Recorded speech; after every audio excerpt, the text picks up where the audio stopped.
Welcome to episode 42 of Tomb of Annihilation, Mysteries and Monsters, and these guys. um, so, how are we all feeling today? Hey, okay. Yeah?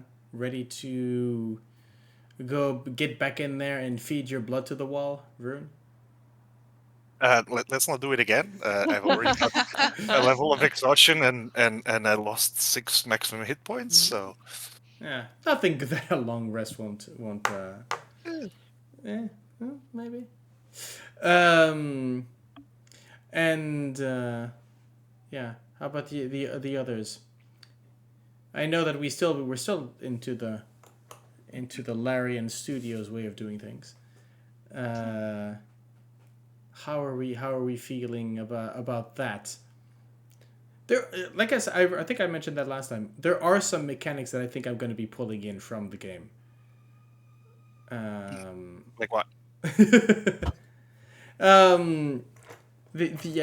idea that I don't know. I need to make a list, but the potions thing might be interesting. I don't know. That you can, the fact that you can throw a potion at someone. Maybe, yeah. That would be very funny because I still have a potion with that very weird water. And so it would be that one fountain that I was like, oh, let's try something out. So it actually would be funny to have that potion and be like, ha ha! And see what happens. I'm not going to introduce any here in the campaign, just as yet. Oh no, what I'd said was that I wanted anything that was sort of bless or guidance be used as a reaction rather than preemptive. That's I think the main one, which is something that apparently Wizards is actually looking into anyways. Ooh, they're considering that. So I think with Bardic Inspiration as well is now can now be a reaction rather than so it's some of those things. Because who does like you can do that action, but before you know the result, but you know the result comes with the announce of, so you can never do it. Yeah, the best part for me is that yes, you can use your Bardic Inspiration before you know the result, but the GM whispers into your ear the DC of the creature, which means you already know, which means you can never use it. Rules as written. So, but you never used that rule, actually. We never used. Maybe once or twice, but not really. No, I just think that using it as a reaction. So we can test it out here, but I think we're going to adopt it in the next campaign, which is Gale. I think you have guidance, correct? Yeah. So guidance does not have to be declared beforehand. You can decide once you know the result. You can decide to roll that thing, but you need to be at that moment. You need to be within touching distance. Yeah. Same for resistance, I guess. Same thing for resistance. Yes. Yeah. Okay. Which you have, I think. Sorsha. Yes. Yeah. However, Bardic Inspiration that needs to be given into advance because the whole slew of because that one lasts for 10. I think lasts for a while. 10 minutes. 10 minutes. Which again, I'm kind of thinking that I think in the game they go into it's until a rest, right? Don't remember, and I didn't try Bard again yet. I will. I finished the game with a level 8 Paladin, level 4 Bard. Oh, nice. Yeah. Oh. Anyways, we'll workshop that and see how it goes. So, anyone care to recap the events of last time? We killed the beholder. You killed the Yes, beholder. we did that. That's a pretty big thing. Yeah. Granted, the GM did not know how to use the monster correctly, but you did. But your strategies were sound, and went straight to the point. And you played bleedy on the wall. Yes. I stuck both my arms in at the same time. Yeah.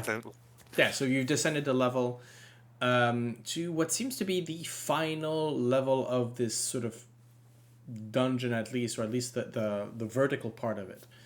But then again, you've come to at the center of the main sort of open, how do you call it? Maybe skylight, if there happened actually to be, light coming from above.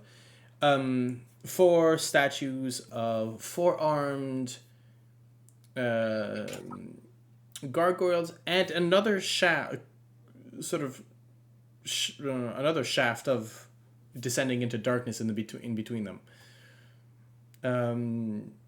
As of now, you've explored a little bit, deciding to leave to go to the west, and discovered a door with neither hinge nor lock, but 2 snakes who fed off of Vroon's mighty hands, and to discover a strange room.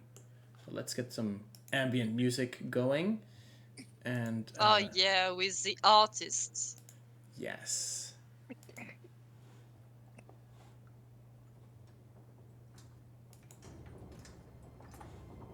There you go. So as mentioned before, a vaulted chamber featuring a 10-foot deep sunken floor, surrounded by ledges without railings. Alcoves along the ledges hold painted wooden statues of hornet-headed humanoids,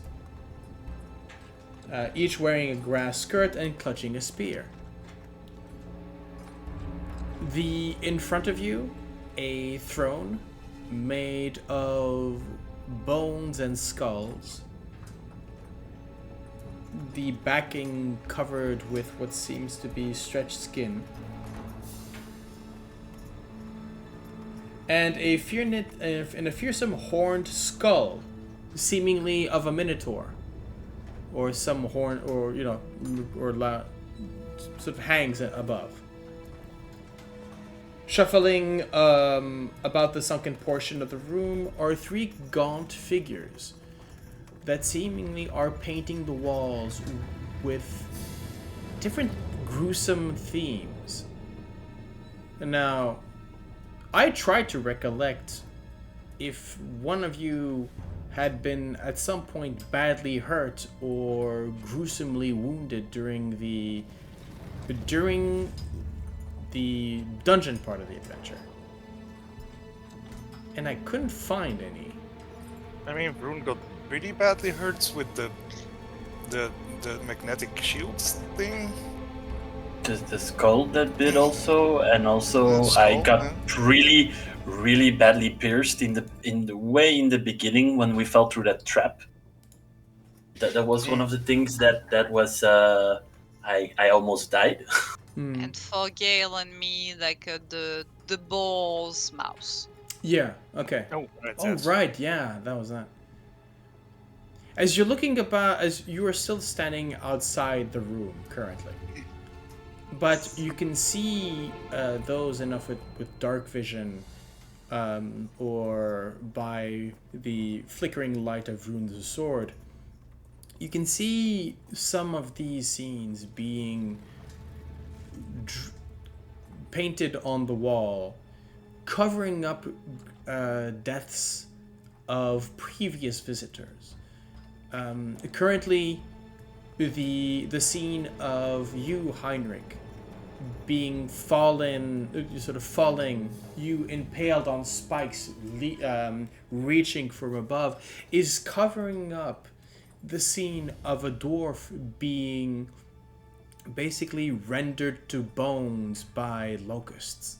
Was it locusts? I thought it was scarabs.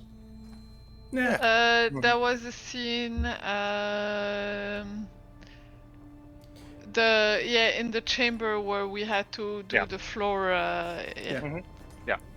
the currently being covered by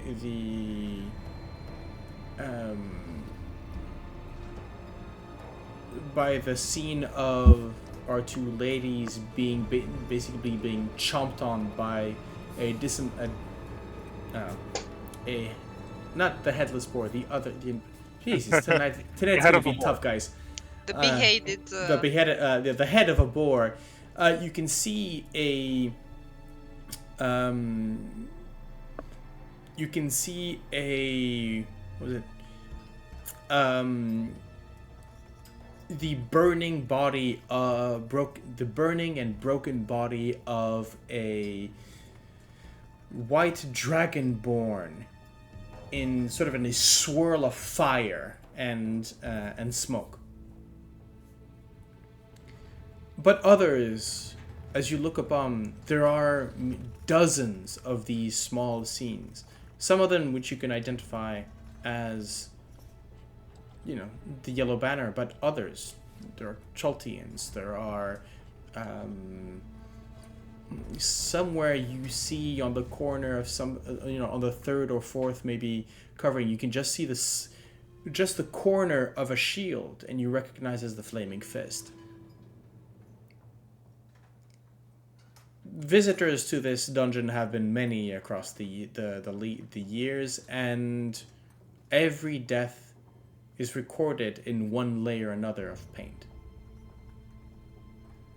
I would even say that in one small corner, just a sketch, but you see a purplish orb running or floating after a ferret.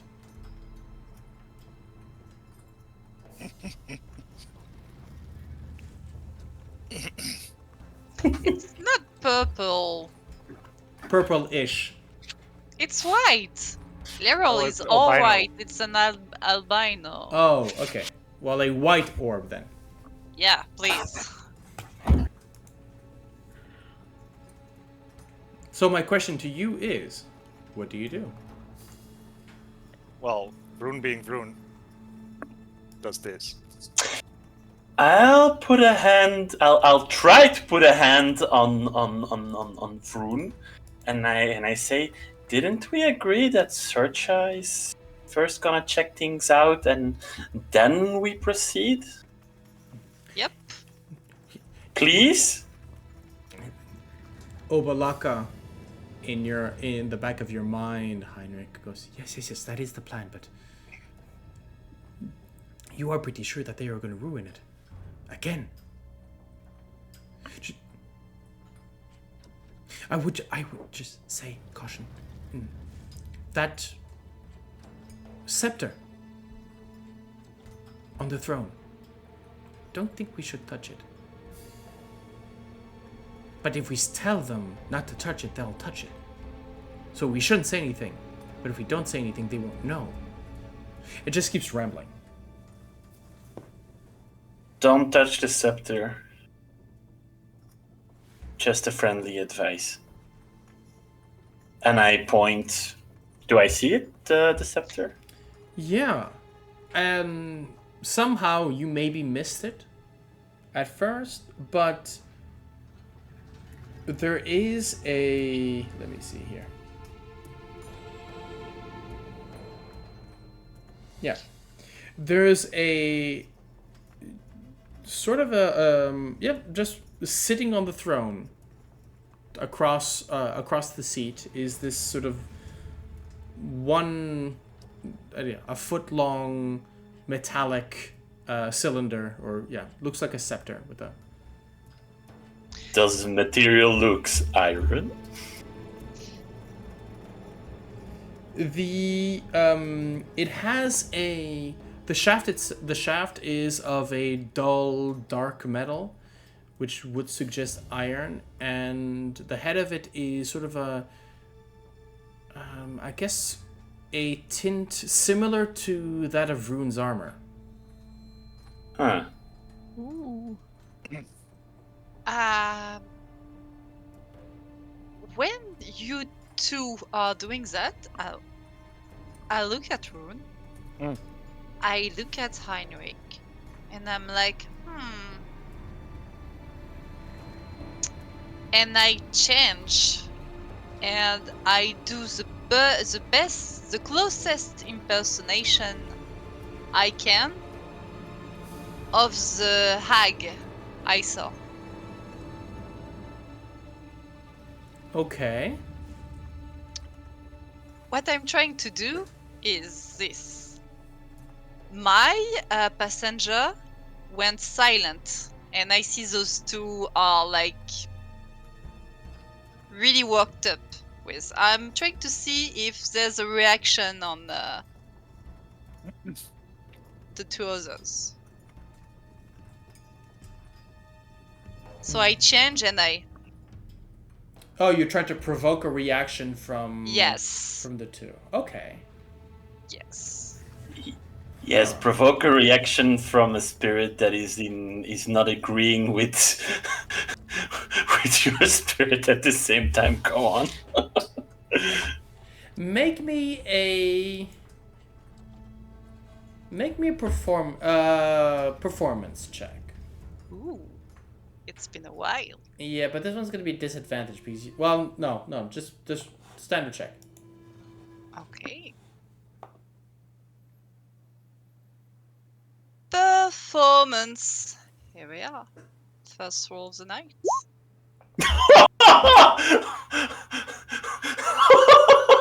Jesus Christ. Yeah, bards are gonna be bards. Jesus. Oh. Yeah, so much for disadvantage, huh? I think that the what I want is a what was the check for possession that you rolled? I think it was a charisma check. Ooh. I never rolled it, so I don't remember. Right. You were just like, I accept. Yes. I think it was I think it was charisma. Charisma check. Could you please both of you make me a charisma saving throw? All right. Oh boy. I mean that's my best, and you get a +3, Heinrich. Yay! 21. 8. Could have been a 27. Oh yeah, 11. 11. With a +3. Yeah. I think that Vroon, when you are sort of made aware of the shift,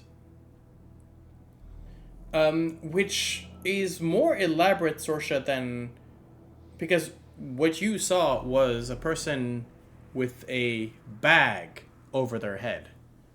Yes.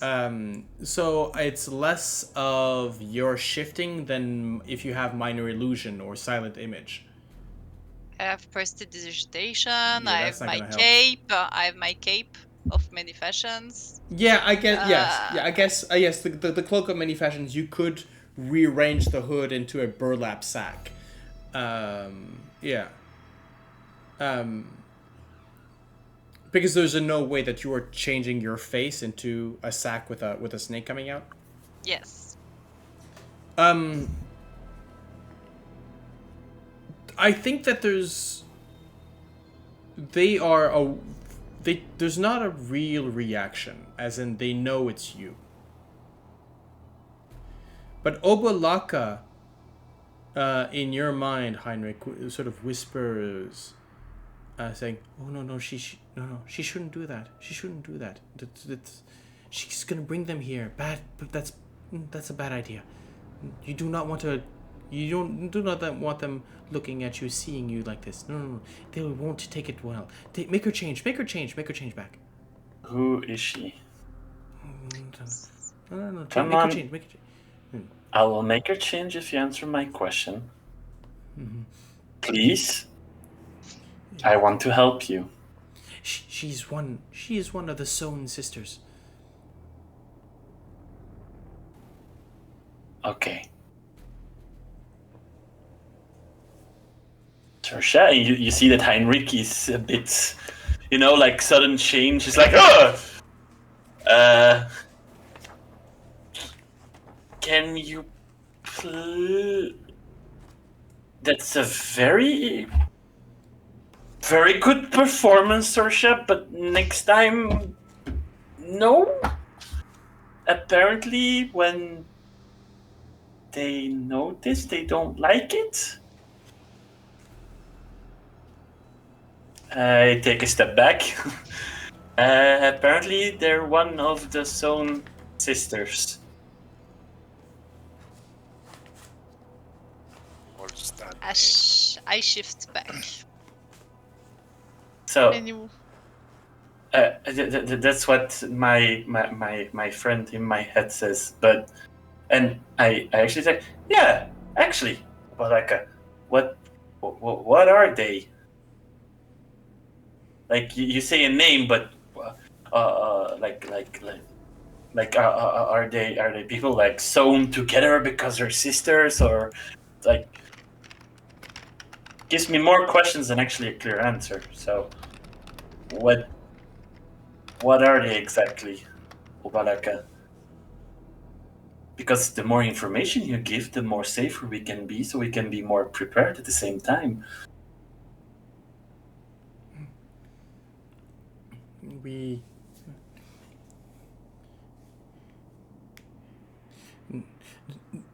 don't say their names. They will hear you and they will come, but they work for the architect. They work for he who put us away, and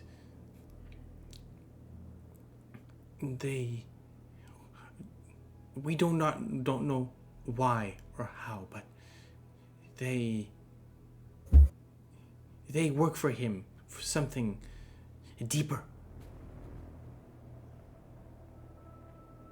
I relay the information with the request of what Obalaka has asked also, not to name them, for their eyes will be gazed upon us. Makes sense. You do know that there are 3 of them. If Makes I forgot to mention. sense. Because when I saw her, I saw like a sense of duty, like she didn't really care about us. Like she was just doing a task. So okay, but I'm glad I did it. We got some more intel now. Did they shut up? Did you all shut up? Rune? Heinrich? Yeah.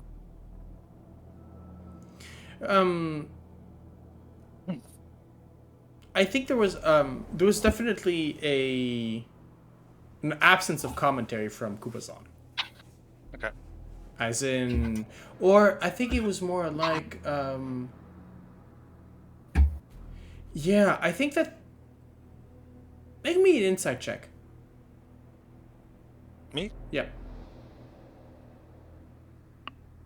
Well, normal roll, which Just would- basically trying to should figure give out. me disadvantage because no, it's Yeah, not giving me it's not. disadvantage. I'm fatigued, so No, no worries. Don't worry about it. I think that you would understand that Kubazan has this fuming, almost a frustration of the same way that you wouldn't be able to how to put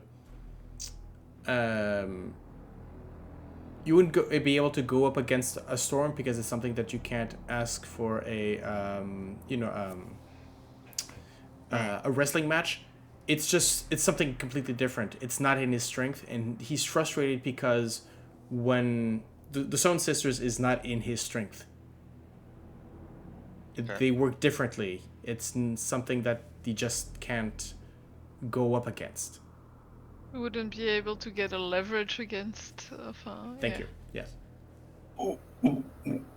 With my arcane studies, as Sorsha presented herself with the body features and acting at the same time. Is there something in my arcane knowledge that would say like that Zone Sisters and trying to be something like Zone Sisters? What kind of race or creature could it be that could be connected to that at the same time? Like you have a puzzle piece, but I'm trying to puzzle with the visual aids that Sorsha gave. It's clear that these are hags.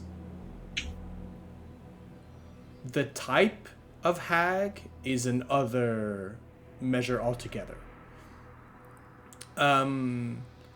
But still, let's make an arcana. Let's make an arcana check. This is less about you knowing; it's more about Obalak maybe giving you clues and stuff like that. Okay. Well, let's see. Come on. Okay. Oh yeah. Natural 20. Sweet. Nice. So I don't know how much the information this would be, but it would be for you. But from the description and from the vibes and whatnot, what Sorsha saw might very well be a night hag.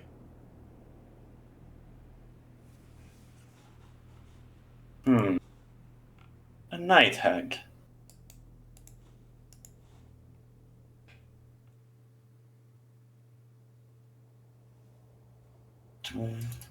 So specifically with a natural 20, I'll tell you this. Hags are fae. You know this. You all know this. They are part of a way of doing things that is it's fae who feed on despair and such. Night hags are specific to the abyss and are actually fiends and not fae. okay. There are rumors and legends and stories about how some hags are able to change their nature. And so the first night hags would have been fae who delved deep into the abyss and decided that they wanted to stay there and adapted.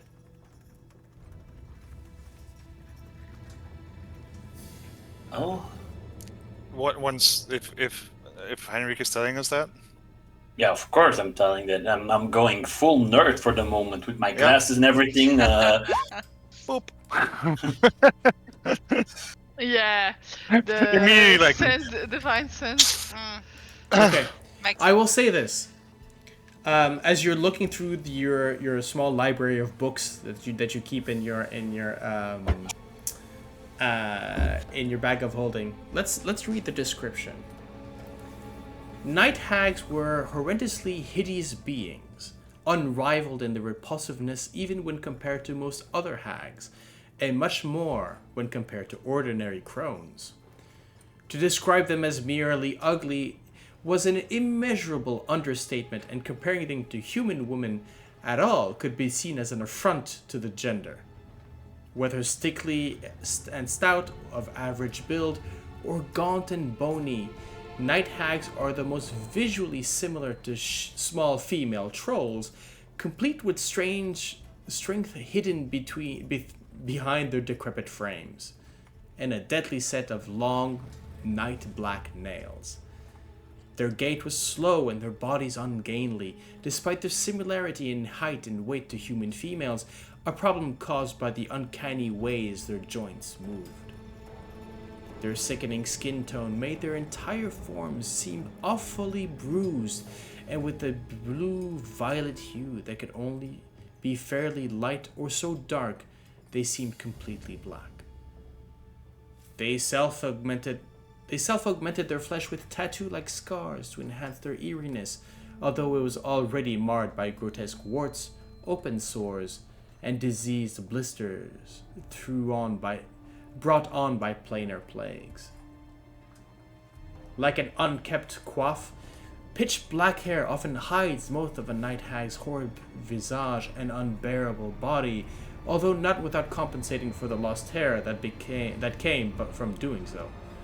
Bones, fingers, and other hideous accessories were typically woven into their manes in ways the night hag in question found to be especially blood-curdling. And thin, curved horns made their way through ebony locks. Behind the veil of hair lay a pair of light, hellish eyes with pit-pricked pupils, radiating a rage-filled red and a jaw that reached out like a fearsome hook from underneath their sharply pointed nose.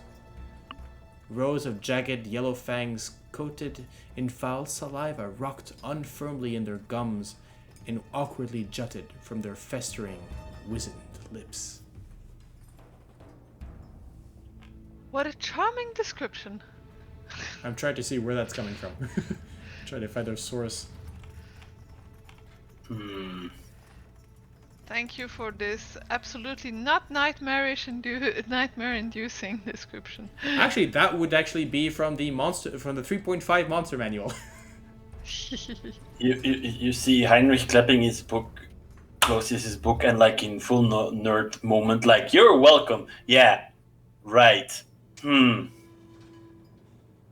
Plus, we know if there are multiple ones, if we have the information about multiple hags, it means that there is a coven in logical sense then. Covens are bad news, that I know. Because like I'm putting like every piece in front of me, and logically for me it's like, oh, so there's some sisters, they're night hags, and some sister means that there are multiple ones, so that actually means for me that there's a night hag coven present in the tomb. But a coven with a master. That's weird. What did they propose to them that they would agree to work with him? Well, that is a powerful leash. I think they kind of found a way.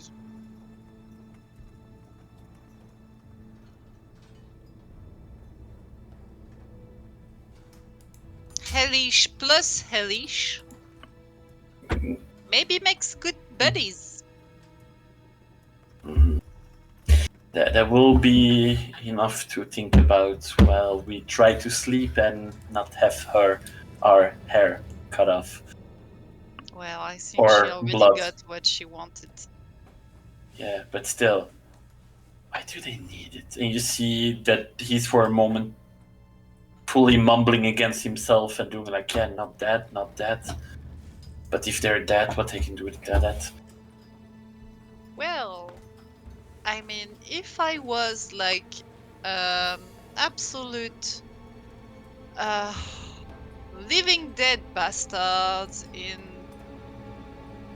my domain, which I meant specially to torture and for entertainment, and I saw like challengers going across those trials and not being stopped, maybe I'll want to add some fun and some leverage.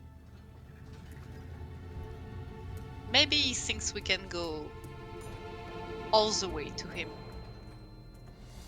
Well, that will be a problem that we can deal later with. So yeah.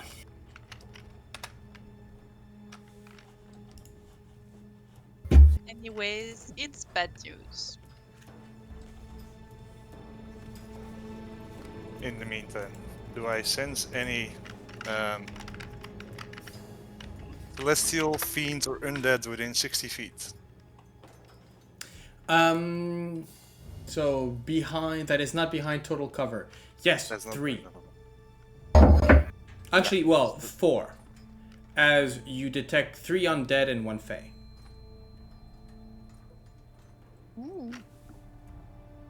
Sorsha. Yeah, right.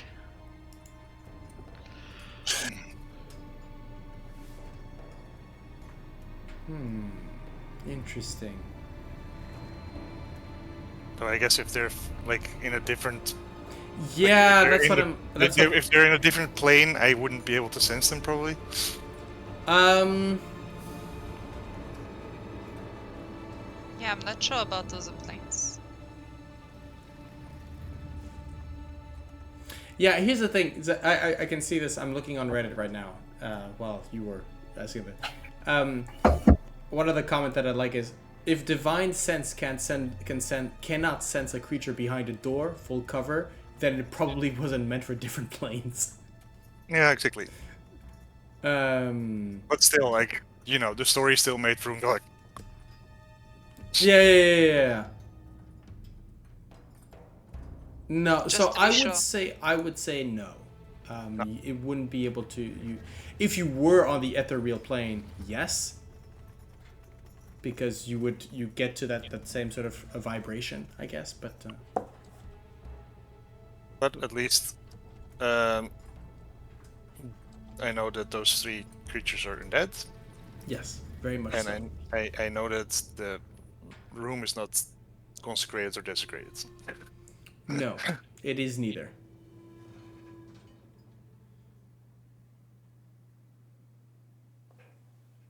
So, what do you do? I'm gonna check for traps before Rune runs into the room. Problems. Yeah. I mean, that's my specialty. That's your job. Yes. Okay.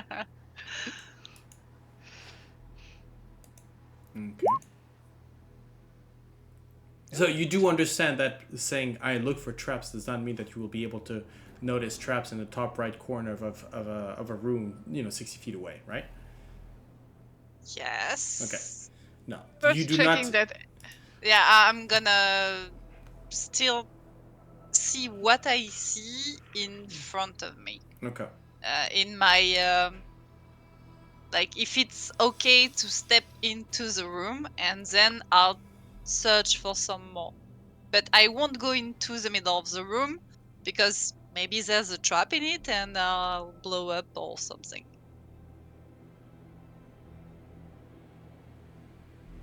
Okay. Okay. Yeah. So just tell me where you go. Just tell me where you walk, and then I'll let you know. Okay, so I'm gonna go for like. Whoops. By the way, the gray area is the area that is 10 feet down. So that's a pit. Okay. Where is Leroy? I believe Little. still there. Did- Okay. Mm, Thank what- you. I'm gonna Reminder: a familiar is not just for Christmas. You need Yeah, to but take I care can't of them. I can't see my familiar in dark places, and I can go like, come here, buddy. Mm-hmm.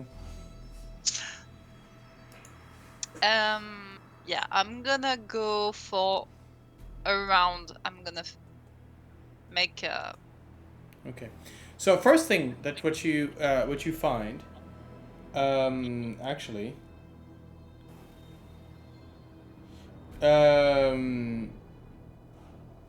you find that right here, in this corner right here, Yes. is a door. Oh. You again. You find the same kind of characteristics. You know the locking sort of the indication that there is a secret passage in here. So yes, here there is a. Okay, like I'm on the way, and I go like just a door, and I'll go.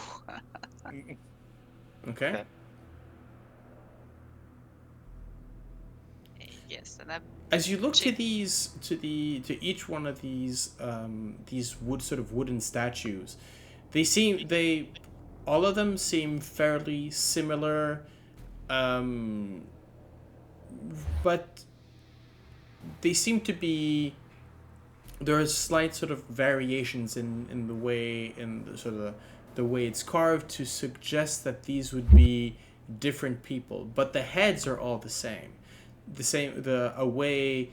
If somehow they were rendered anonymous by replacing the head. Okay. Interesting. I'll share with the group and continue marching.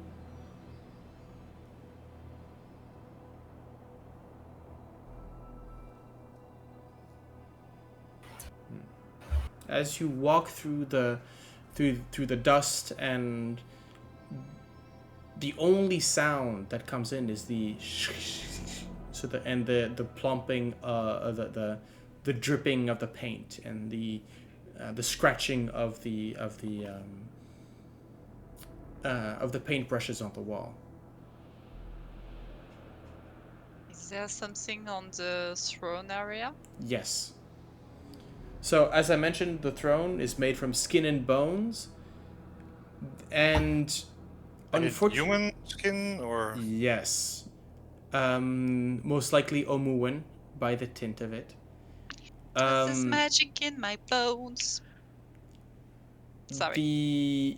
Around the throne itself, made of long bones and ribs, you find stacked above, almost sort of like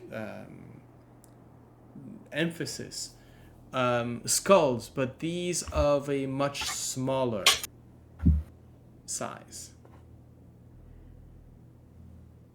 Charming. The skull, as I mentioned, the skull at top of the throne, which sort of hangs like a long-horned, the one of those long-horned skulls that you see on most Texas vehicles, right? Sort of hangs above it, is clearly the way it's shaped, the way the teeth. It's not a cow. It's not bovine. It is a minotaur. And sitting upon the seat is a iron rod about a foot in length, with a adamantine sort of rounded tip. Is there magic in it? No, it is not magical. Okay, no magical. Right. But we did get a warning about it. Yeah. Yep. Plus, one of the hints was find the Iron Scepter's twin. So there should be somewhere the twin of this scepter. or this is the twin? Well, it's already from iron. So for me, and being obviously presented openly, it makes me doubt, but Okay. it could be. But I prefer to check out everything before we would take the concerned object. I mean, Sorsha did alert us to hidden rooms, so we potentially maybe have a twin that might be hidden in a secret room somewhere. Speaking of hidden rooms, you're pretty sure, Sorsha, that as you passed by that one statue, something didn't quite line up in the wallpaper. And you're pretty sure That one? Yeah. That behind there is another secret door. Okay, found something else here. I'll be right back. I mean, this one, not only does it seem slightly... Yeah, I mean, you start to realize, wait, something's wrong. It doesn't align correctly. And you realize, wait a minute. Somebody forgot to close this... Somebody forgot to close this one. Oh, The door is not fully locked in place. It's just sort of put slightly ajar. Withers is not gonna be happy.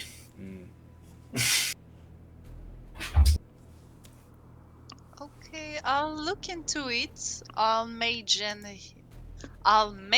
hand it open. I'll assist with my mage hand also at the same time. So 2 hands that can. No need. As you very clearly see, it just opens up. Now, to give a completely different ambience, as you look in, the walls of the room are adorned with tile mosaics of a jungle city, intermingled with frescoes of flowering plants, birds, insects, and humans wearing gold skirts and carrying spears or ornate jugs. As you look in, gone are the leering skulls on the wall. This seems to be almost Omu in its prime. Even the ceiling is painted to represent a blue sky. And hanging from the ceiling is a yellow orb, gold make, seemingly representing a smiling sun. And actually, I happen to have in my collection something similar to what you might see above, which is this. Oh, Right? that's so cool. Bless you. Thanks. A small bejeweled cockroach rests atop a sarcophagus of black basalt in the middle of the room.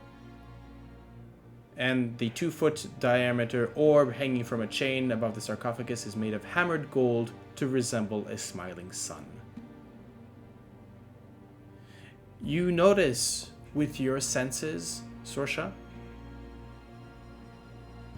an auras of evocation magic around the golden sun, as well as the bejeweled insect. On the lid of the black sarcophagus, you see a name written in common. Napaka. And you would recognize this, Heinrich, as you peer in. Whereas in lining the edges of the sarcophagus, and the seams of where the lid meets the rest of it, is melted lead. Does the name mean anything to me? Make me an arcana. Make me a history check. Huh. Maybe that's Unk. 5, because exhaustion. Actually, I'll leave you the 17 because considering that this is specifically to. Anyways, you wouldn't know much. You don't necessarily know much. But Napaka is the name of the last queen of Omu. Before. This would have been a conversation you would have had maybe with what's his name? The archaeologist. But Napaka is I just need to make wait, give me a second. Just have a look. She is the last queen.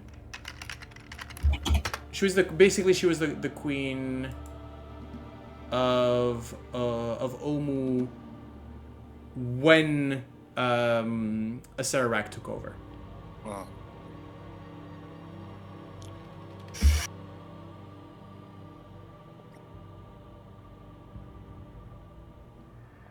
Right, here we go. Yeah.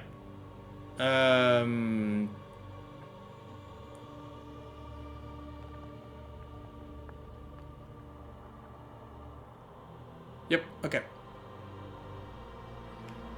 Yeah, she's the last queen of Omu.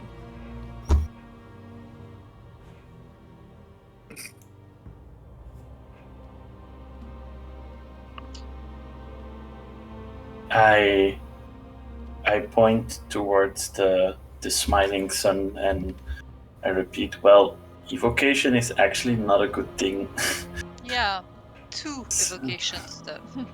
So I can try something to suppress it. So if we do something and we would activate something, that it would not react on it. Or we try to open it from a distance, and that shouldn't be a problem for me to open it from a distance and then activate whatever would happen at the same time. So what are you guys your feeling about it? I'm feeling something's fishy. Oh yeah, definitely. I mean, a lead sarcophagus. Yeah. Lead is commonly used to keep magic in and hide things from magical perceptions. Does Vroon share the information about the last Queen of Omu? Yeah. Well, if that's the last Queen of Omu that's there, I think a lot of people from this country try to, well, have an answer about, well, what happened with her. Maybe that actually blocks it off. That's something that I would do if I want to hide someone from a view, to be sure that they will be incapable of being scryed upon or found by magical means. That would be logic. So you think they're they're hiding her? Well, if they're hiding her, that means that she knows something. That she has something as an information, or she knew something that even the creator of this place knew, that if by any chance an adventurer would fall upon and had the capabilities of, starts to scratch his head like, does there exist something to talk with to talk with the deceased? Because that's not my forte to discuss with someone that's already dead. I know clerics that can do it. I could do it, just not right now, but Huh. Well, I think it would be interesting to open it up, but take our precautions. But sorry for rambling. I'm just trying to piece everything together in a logical way. But this is a very unlogical way and gives me a headache sometimes. no worries.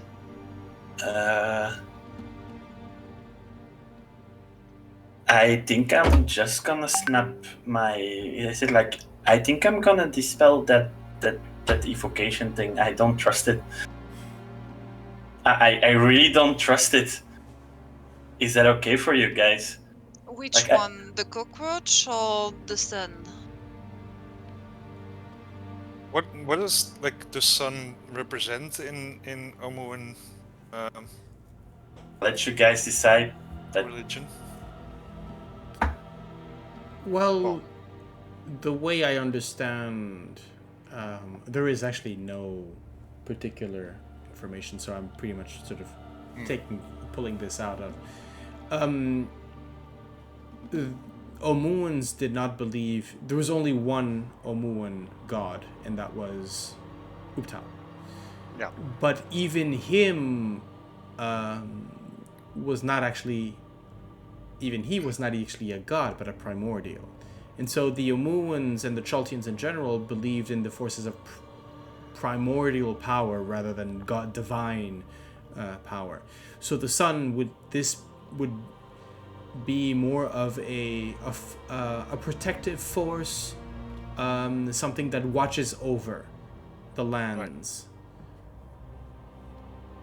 Right. And what about the cockroach? You're pretty sure that the cockroach is not an Omuan view of things. That the cockroach is If there's any significance to the cockroach, it's not a positive one. Right. I was thinking, like, it's funny because it's funny, well, in a lich way, I guess. The tomb is the one of the last queen, right? Yes. Mm-hmm. And the mosaics are like Omu in its peak, in its greatest way. Mhm. Something's not right. And there's the sun. I kind of want to cover the sun and see what's happening Well, because something feels not right. Why would she's dead? So what I can propose is I can try to dispel it, and then I can try to knock it open, the tomb from distance. So if something would activate, it would be from a safe distance. That's my proposition that I can do for you guys, if you're okay with that. But of course, take some. That would me as a magic user, that would be my proposition. Can I try to wrap something around the sun before? Because it's not a magical act. Maybe You You You'll would get have to more. enter the room for that. Oh no, I have mage hand. Oh, okay. Well, yeah. Anything that we can try out. You That- okay with that, guys?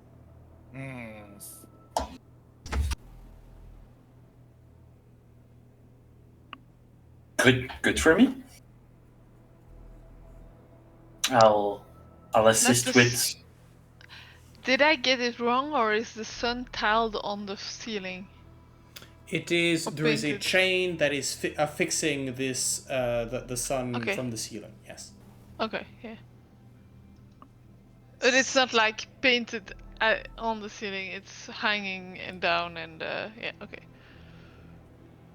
So I kind of want to twirl the clothes around it, see if it makes any difference.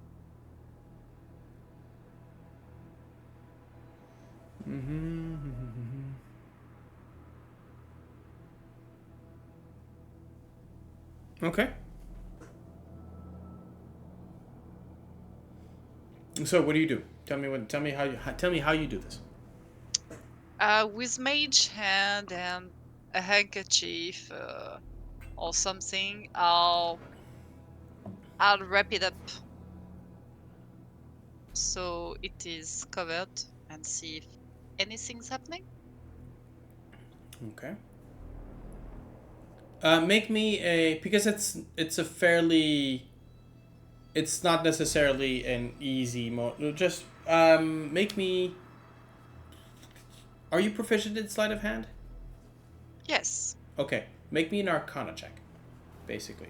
But are you proficient in Arcana? In Arcana, yes. Okay, make me. But I'm double proficient with sleight of hand. Yes, but you would not be double proficient with Mage Hand. That's my point. So make me a. Okay. As you draw as the Mage Hand sort of goes up and you try to wrap it around. Let's see. I need to take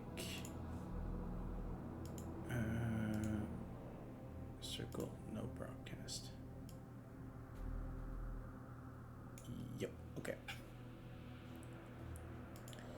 As you no, that's not what I want. How do I there?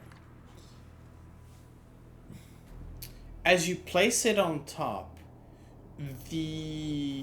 there is a not a flash as per light, but all of a sudden at the same time you see in front of you the cloak, well, the cloak or the cloth that you put about it, basically light up, as in burst into flames, and let's see, you being in the way.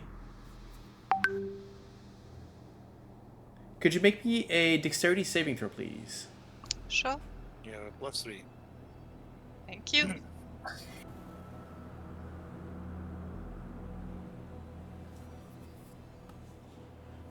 Actually, no, you don't need to do anything here. It's just Right. there's their sun radiates an immense heat that burns away the the cloth, and you you take 10 fire damage just from the blast of heat that comes your way. Even with the dexterity saving throw? Yeah, the dexterity is something else. Sorry. Okay. Or is it? No, it's just that for this particular thing.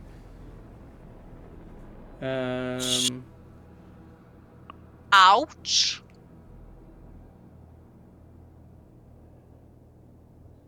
Okay. But as so again, this flash of heat, and then it dies down.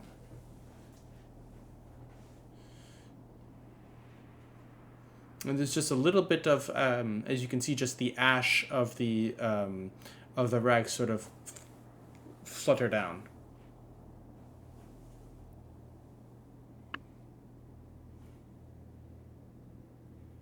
Well I'll be protected, back. it seems.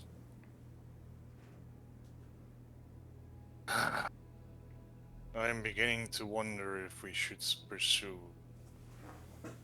this.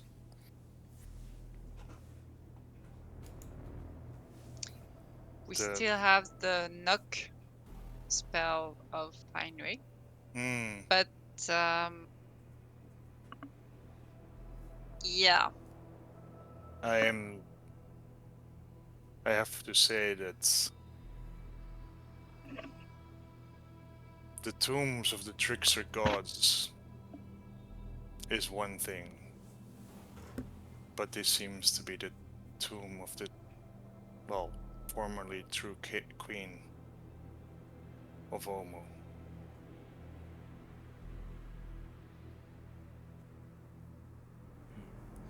Obalaka. Oh, no, not Obalaka. Kubo-san. Asura replies you and says, "A mighty queen she was indeed, served us well. It is bad to see her hidden away like this."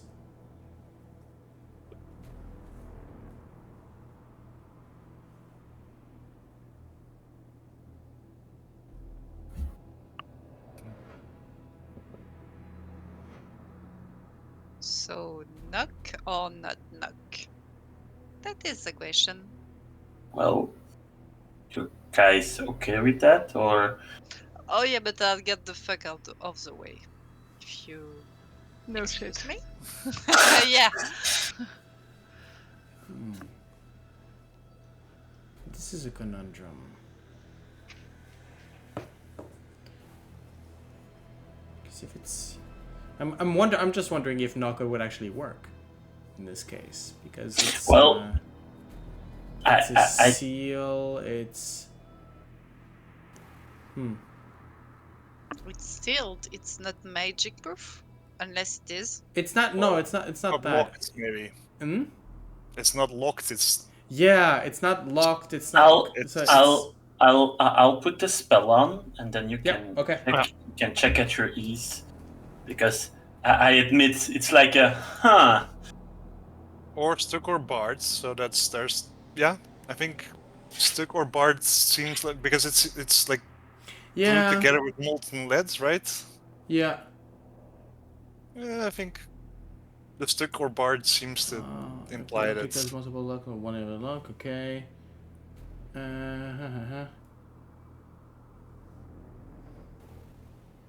Yeah, I guess. Yeah, let's go with it that way.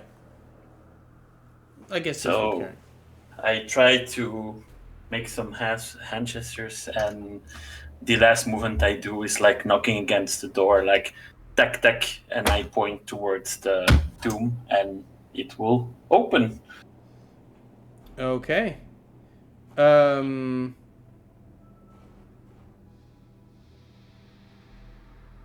Let's see.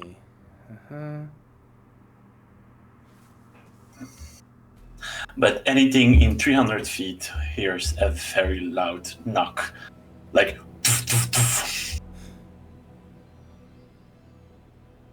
Yeah, here we knock go. is not a discreet spell, which No. makes me happy because it means that I'm not the only loud one in here.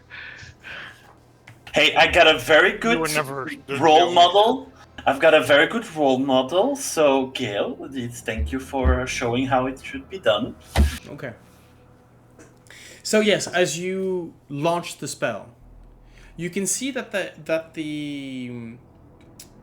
top of the sarcophagus sort of jolts as part of the spell, and you can see that the thin seal of lead, at least on the face facing you, sort of cracks and sort of falls to the ground. As the cover jumped, you also note that the cockroach, which is about maybe it's maybe about this big, moves to the side as if jolted, as in not part of it, just placed on top. Huh. I relay that information, and well, who wants to go inside and pay our respects to? How is robbing a grave paying respects? I will actually say one thing. You remember that sun? Yeah. I had mentioned that while it basically had sort of a smiling expression. When you wrapped it around, I'll say, Sorsha, with your passive perception, you would have seen as it had burned away the cloth, it had a sort of non-expressive, maybe neutral, but sort of maybe almost glaring and judgmental figure about it. But now it's smiling again. It's gone back to its peaceful, resting face.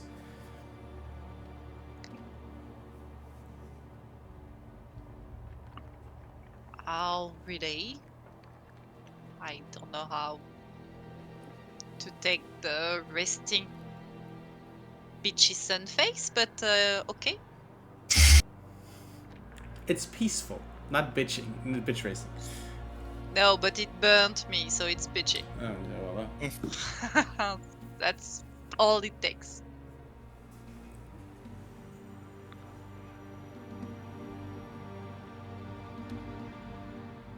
the sarcophagus is unsealed, and the scarab is leaning, just tipping over the cockroach is sort of tipping right over, almost over to the floor.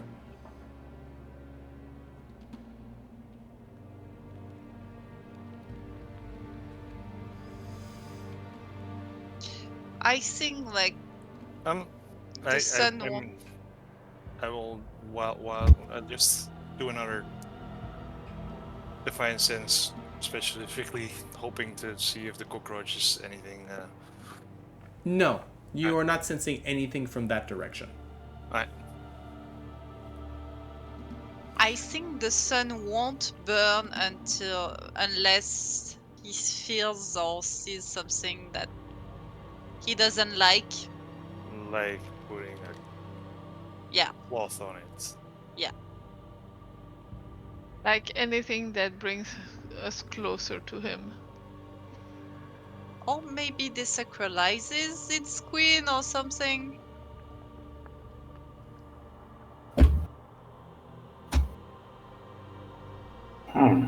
But it didn't react to the knocking open of No, it didn't. the sarcophagus, so it should be okay. Indeed. I mean, one way to test it is always to send in Leroy! Familiar, yeah. You're gonna have you do realize that by sending your familiars to do things in dangerous stuff in your stead, that's how you get unions. You know that, right? Yeah. Just saying. Okay. Leroy, buddy, go in there. Sorry, Heinrich, Oh no! Go on. Go on. I'll stay here, but I have to watch because otherwise I can't move Leroy because he's in the dark. But my character is here. He just takes a step back and fine by me. And I close Exactly. my eyes and protected by the wall, I'll watch through Leroy's eyes, please. Okay, so I shall move you to the side. I shall take off your vision and vision. There we go. Thank you. Tell me what you want to do. Look into the sarcophagus. Oh, the sarcophagus is still on top. Oh. Can he, nudge? Probably too heavy. Well, you do have that telekinetic ray. Oh, true. And let's see. An object 10 pounds or less. It seems unlikely that a lid of a sarcophagus is 10 pounds or less. Yeah, no, this is a bit heavy for him. No, but the telekinetic ray could work. No, that's what I'm just saying. Oh, it's... If the target of the is an object weighing 10 pounds or less that isn't being worn or carried, the gazer can move it up. The gazer can all expert fine control on objects with this ray, such as manipulating simple tool and opening a container. It's gonna be a bit heavy for him. Need a hand here. Yeah, But I'll allow that. If you put in both of your mage hands and Leryl's ray, yeah, working together. Yeah, I'll allow that. I'll assist with the request. It's a bit weird manipulating your mage hand through the eyes of Laryl, but this is not precise or fine work. Actually, I'll say this. As you come closer, you notice that the golden cockroach that I mentioned is actually a jewelry box. It is made of fine chiseled gold, was set with precious gems, including tiny black pearls for its eyes. I mean, you would estimate this at 1,500 gold pieces. Just the box itself. What's inside, you have no idea. But it is definitely of the make of where the two back wings would basically open up, and you would have the interior of the jewelry box. Okay, that's cool. You know what? I'll say this. It's open. Okay. It got knocked with the knock spell enough, and I'll say that. And so that's how you recognize that it's a jewelry box, because as the two lids sort of open up, and you have the I don't know how you call them, scleral wings. So the scleral wings that are made of gold, as open up, and you can see these very fine golden. Well, this would be silver thread. Sort of mesh to make the actual wings of the card also open up, and you can see inside two objects. There is a necklace made of small black beads, sort of almost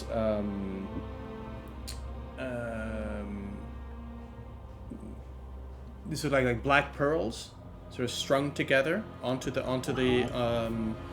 and a small key made of jade.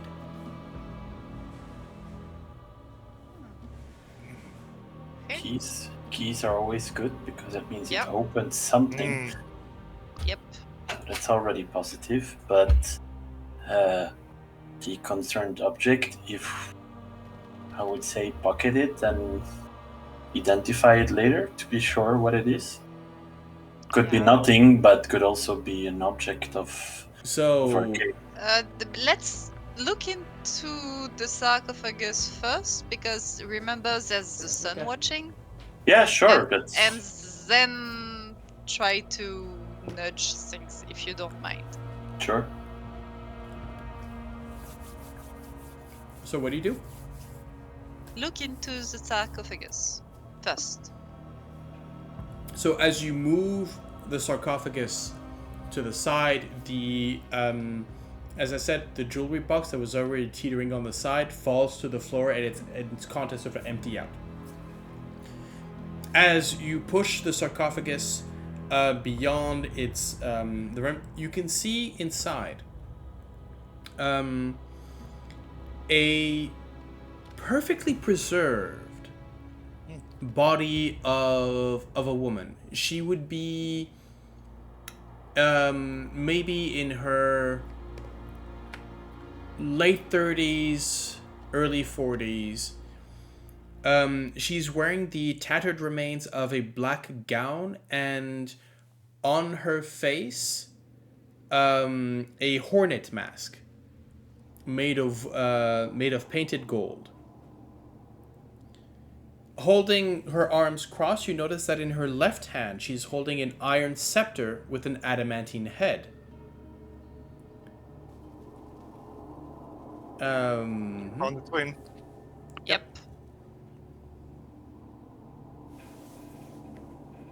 And I just verified, does she have anything in the other? No, her other hand is empty, so plays flat. So, scepter, hand.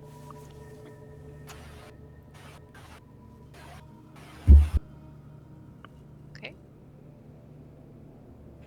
Well. Apologies, Your Majesty will have to take the scepter. Majesty? Ah, you mean? Yeah. Why do we need the scepter? I don't know. It was like find the scepter's twin. So it is one of the riddles. It should be for something. No?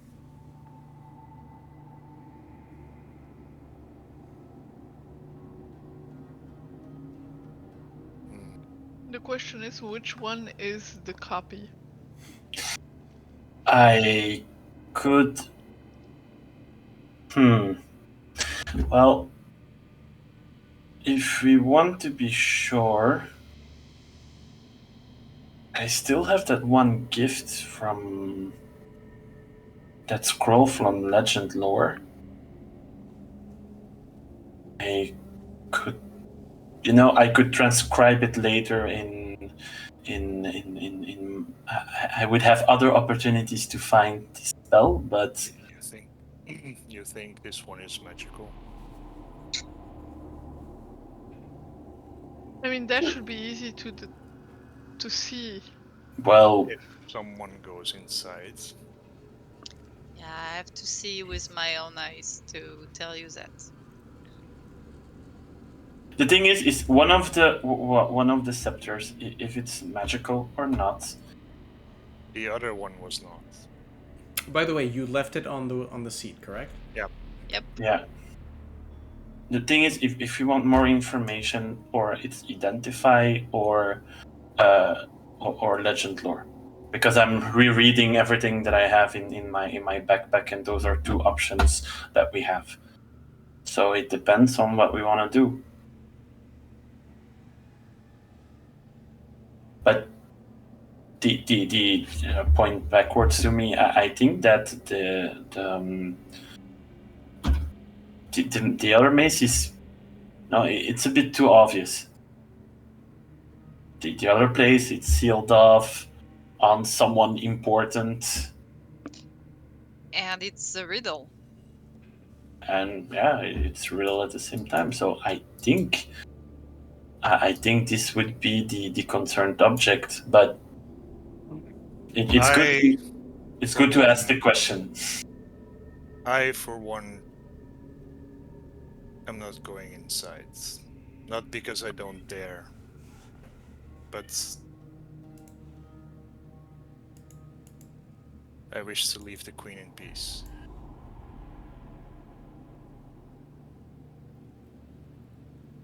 If I do go inside, it will only be to say a prayer for her body and to reseal her chest. Sorsha? If you wish to do other things, then by all means. Yes, Gale?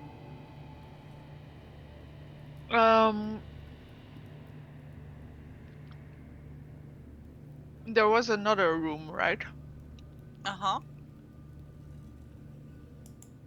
Over here.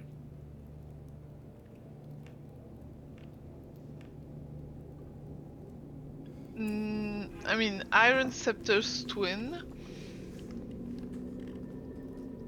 Oh, you found 2 iron scepters. Yeah. And we haven't tried touching any of those.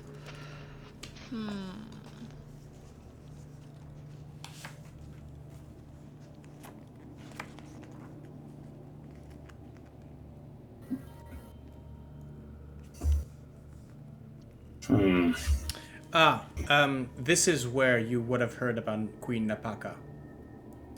So if you remember, there was a wagon, an overturned wagon in Omu. And there was a disc with the proclamation. The proclamation read, Queen Napaka proclaims that the free people of Omu fear nothing. Brave new gods protect us, as Uptau did before, but does no longer. Omu will rise again, and Napaka shall reclaim all that is hers by right of conquest. So she's the one that switched to the new gods. She was the queen when the new gods came. Yeah. Huh.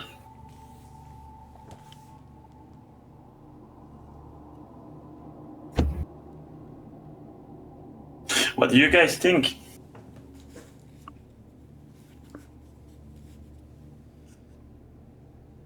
I think this is the scepter, but I also think that we didn't explore the whole room, and I also think that if Rune doesn't want to do anything, we should maybe respect it. Though I'm kind of interested in the jewelry box and its content. It feels like it will help us in The something else. The key worries me. Yeah.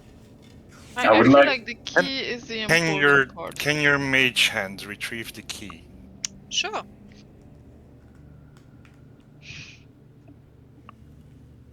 Bloop. Yeah. You now have a jade key in your possession. For me, it's actually the necklace. The necklace actually looks interesting. I'll take the necklace and the box. Actually, the necklace is very familiar, as you've seen one in your adventures before. Is it a What? like is it a, like with the fireballs? One of these necklaces was instrumental at the beginning of your quest. Yeah. All 4 of you. This is... When you described the necklace with beads, I was like, yeah, unfortunately, yeah. Yes, this is, from what you understand, as you look for it, it is indeed a similar design, anyways. So a string of silver with these onyx, 8 onyx beads hanging from it.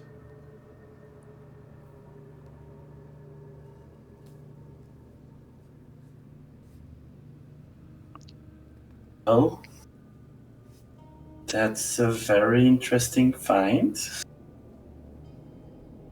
Yeah. Do we pocket it? Well, we already got out the jewelry box and the necklace, so plus it was foreign.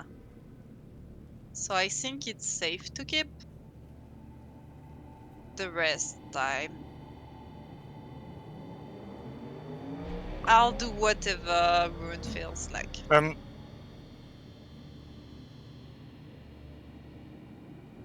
I would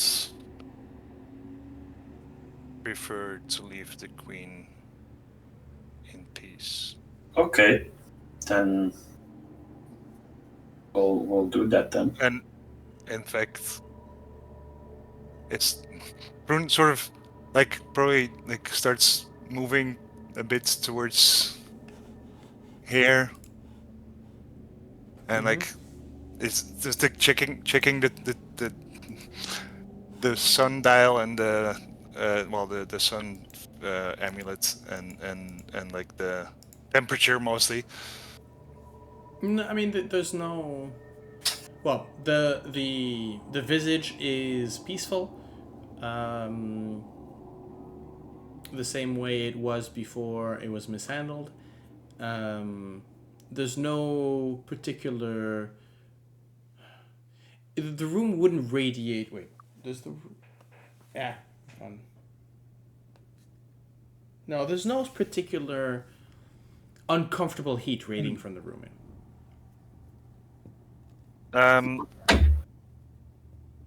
Then, considering that there was no response from, sorry, the cat is being. Considering that there's was no bad response from the lids being removed, I think Vroon wants to go inside and put the lid back. Okay. But he will go like very carefully, like. You realize she's gonna be resealed, right? That is the idea. Okay. If you feel like it. Maybe in case the sun thing activates again, maybe remove Lyral from the room. Yes. I'll go back to my vision anyway. Yeah. And then I guess the lid is probably like on the other on the other side, it's like here. Yeah, most likely, yeah. And Vroon will he should be able to lift that lid back up and just. Fair enough. As you place, you place it down. There's no reaction. All right. And then. I kind of agree with Vroon, anyways, on the let the queen in peace, and I also think that if there is a twin, it's the scepter that's outside, because the queen would be buried with the original one. What do you guys think? Oh, the one of the riddle is the one of the queen for sure. Sorry? Basically, you're right. Oh, okay. No, that's not what. No, it's the other way around. She's Gale is mentioning that the one that you need for the riddle is the one on the throne. The twin wouldn't be the one that's with the queen. It would be the other one, because the one with the queen would be the original. Huh. Gale is saying the one on the throne is the wrong one. The right one. The one we want. It's the one we want. No. Do we want a scepter anyway? Doesn't make sense, Gale, because the riddle is find the twin. It does seem that, considering that there's one on the throne out in the open, yeah, and another one in a hidden room in a hidden sarcophagus. Most likely, the one that's more hidden is the one that you have to find. Yeah, but the point is not they're saying find the twin, not find the scepter. So which one would be the original and which one would be the twin? Because you can find something that's just out in the open. Doesn't mean that that's not the one you're looking for. I am okay with taking the one that's lying on the throne. I do not wish to disturb the queen.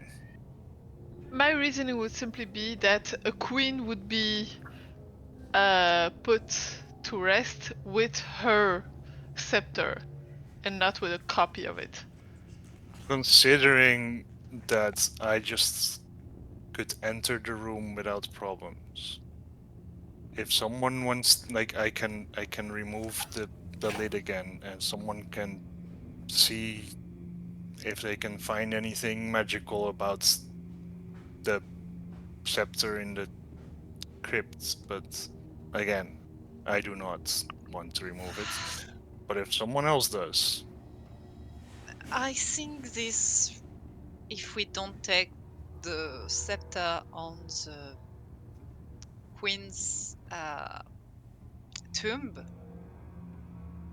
then we should forgo this room and go to the next one, because I think the one we should use for the riddle is in the queen's hand. And you're maybe thinking a bit too much, overthinking a bit the twin part. I think the I twin part have no is just, problem leaving this room behind. yeah.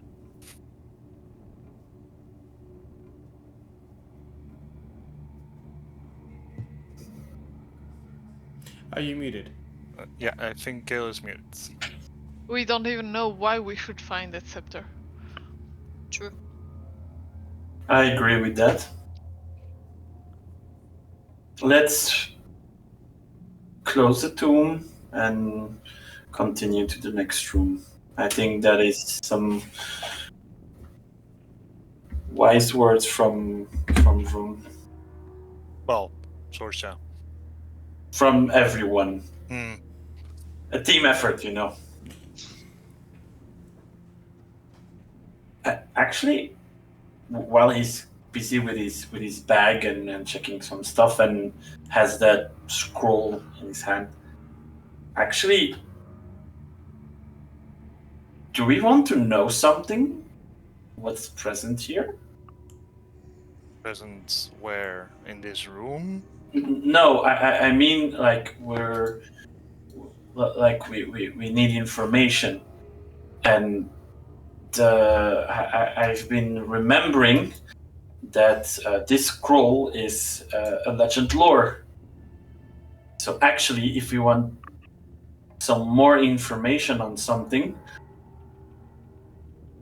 I can try to read it, and maybe we can have some more information, because there are some things that we're actually lacking information in.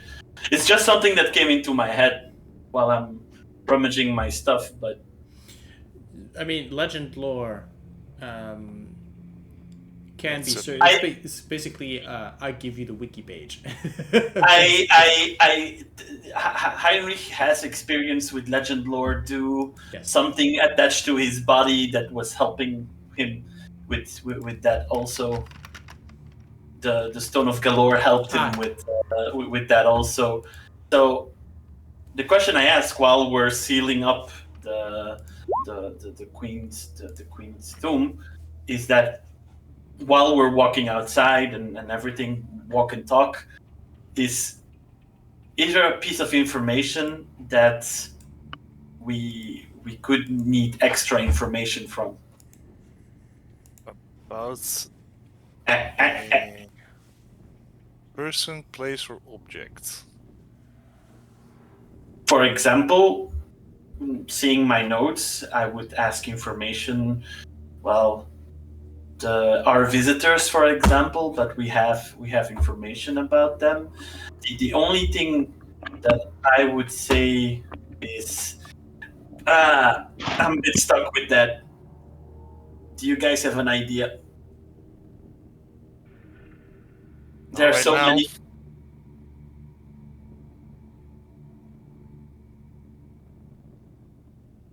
Can't think of anything.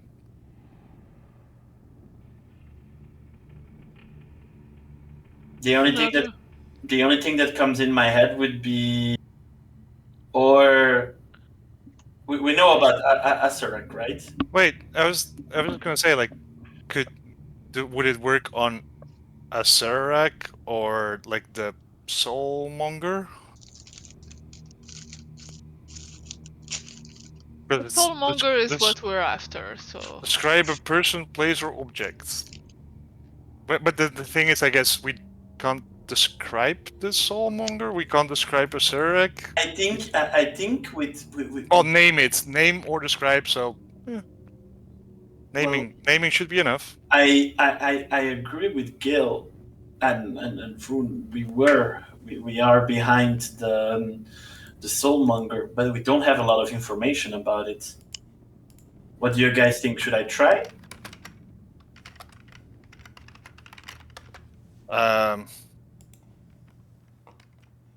Yeah, sure. Let's get out of this room. Yes. And give me give me 10 minutes to read the scroll and try something. And to be honest, I completely forgot. I completely forgot that actually I had that scroll in position. So I'm like, that's actually very interesting. And I'll put my wizard hoarding aside and use it for more important things than instead of trying to have it in my book. Well, you could transcribe it. You have access to 5th level spells, correct? Yeah, but it will take time. Long rest, right? Yeah, but again, that's gonna take time, and there's a difference between having a direct answer, or having a long rest and lose time at the same time. Yeah, but I'm just saying, long rest for someone that's got a level exhaustion. Plus, I think. I mean, you woke up from a long rest 3 hours ago. Yeah, it's not been that long. We've had a fight with a beholder. Yeah, no. It's just that I like recently, since then, like got some bad stuff. Yeah, and I agree with leaving the room.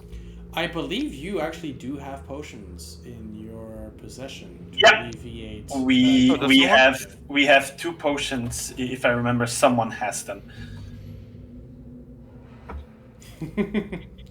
I am a generous GM. I have a potion of healing and. Wait, but that says something to me that she gave to us. Oh, we do have a potion of fire giant strength. I should remember that. I have 2 potions of vitality. That's actually, the one. I'm going to just actually no. It's not very useful. Yes. It's not very useful to put the potion of fire giant strength in my inventory. However, right now. I have 2 potions of vitality, so I can give you 1 rune. That way, you get rid of your exhaustion right away. Okay. The tomes, I can use the spell scroll because the tomes that I found on our Wizards of Tay have also legend lore in it, so I could use this scroll for a direct answer. Yes, the 2 books it has been and learn it. Yeah. Later on, transcribe it later. So let's find just find a place a little bit comfortable and have a short rest, maybe like drink a potion, read a book, read a scroll. Like, I mean, we can do it 10 minutes or 1 hour. An hour is fine for me, but I'm just saying that I need 10 minutes to prepare everything well, actually, and to cast but I'm it. just saying, like, if we're taking a 10-minute break, we might as well take an hour break Yeah, that's and take a short rest, which doesn't change a lot, I think. By but the way, still. Vroon, how are you having this conversation from two different places in the dungeon? I'm with Sorsha. Yeah, but you're discussing with Heinrich, which is he's still Oh, in the other room. yeah. I was assuming that we were all leaving the room. Oh, no. I just think that Ijin just took control. But before we leave the room fully, wasn't there another secret passage on the other side of the room? Yep. That Sorsha had found? There was one here, Yep. and I think wasn't there something here? No. Oh, okay. Nugget, come here. Good nugget. So I don't know, but maybe we might wanna look at the other Okay. secret passage before leaving the room completely. We can.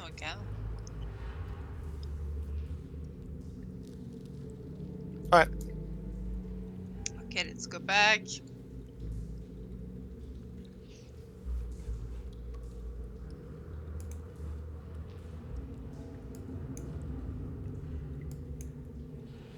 Oh, no, wait, this one is... Alakazam. Yeah. Okay. As you go...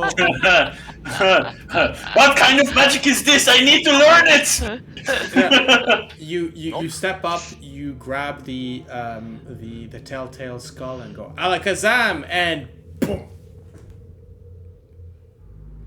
It's locked. This one's locked. Oh. Pick the lock. Oh. Make me a sleight of hand. Is it a jade lock? No. Knock. Yeah. I don't want to warn again people that we're making a lot of noise. We just did. Yeah, but I mean, a sleight of hand check might just make. All right. Unless you want Vroon, do you want to lockpick this? Good one. I know what I did when I named the weapon. It's just as loud as knock, but multiple times over, like dunk, dunk. No. So the perception check was to see if there was traps. No, it is not trapped. And actually, you realize the only thing that you were missing is that you were going, haha, and no, you're missing, there's another latch that you need to pull out. It opens up. It's not particularly locked. It just Okay, so my roll is overkill, right? Yeah, but more than enough.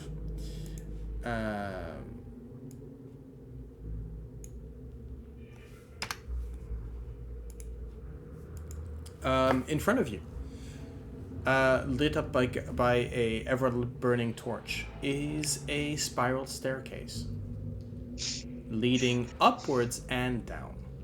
Ooh, and down. Did they lock up the doors now that we go to secret passages? No, I think we're in the secret. It's a secret spiral staircase that we found somewhere up in the the dwarves' third It goes level. all the way up to the top. Yeah. But That's what's my interesting is that the regular staircase does not go down a level. We are at the bottom of the staircase. We are supposed to be. Yeah. Yes, yet there's more. Huh. Interesting. Should we go? No, I guess there's a darkness hole in the middle of the 4 statues that might still end up a level lower.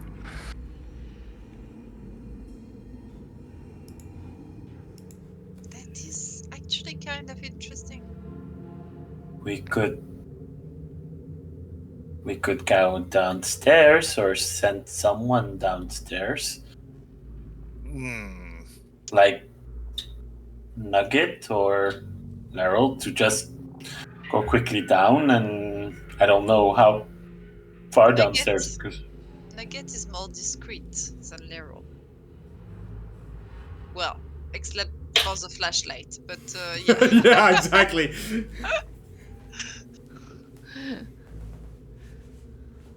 Your pick. I'll actually. Can I deactivate that? No. Change that color. Damn it. Yeah. I'll take Nugget in my hands and I'm gonna be like, okay, you're doing very hard your best already. When we're out, I'm gonna spoil the heck out of you. But again, I'm gonna send you alone. Are you okay with that, buddy? I'm really proud of you. You're doing a great job. And I'm start to pet him and I'm gonna put the Nugget down. I'm gonna be like, okay, try to go as far as down as you can, and I'll try to look through your eyes. Okay, buddy? What nuggets? As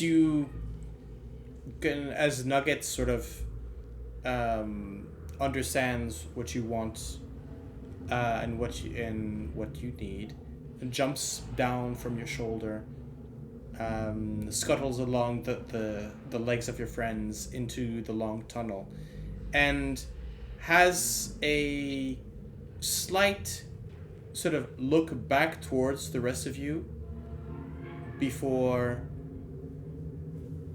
scurrying down the stairs. And that's where we're going to take a break. Nice. We'll be back in, well, next episode. Next episode. So for us it'll be 10 minutes. For you it'll be next time. A little bit longer. See you there. Yeah, there we go. There.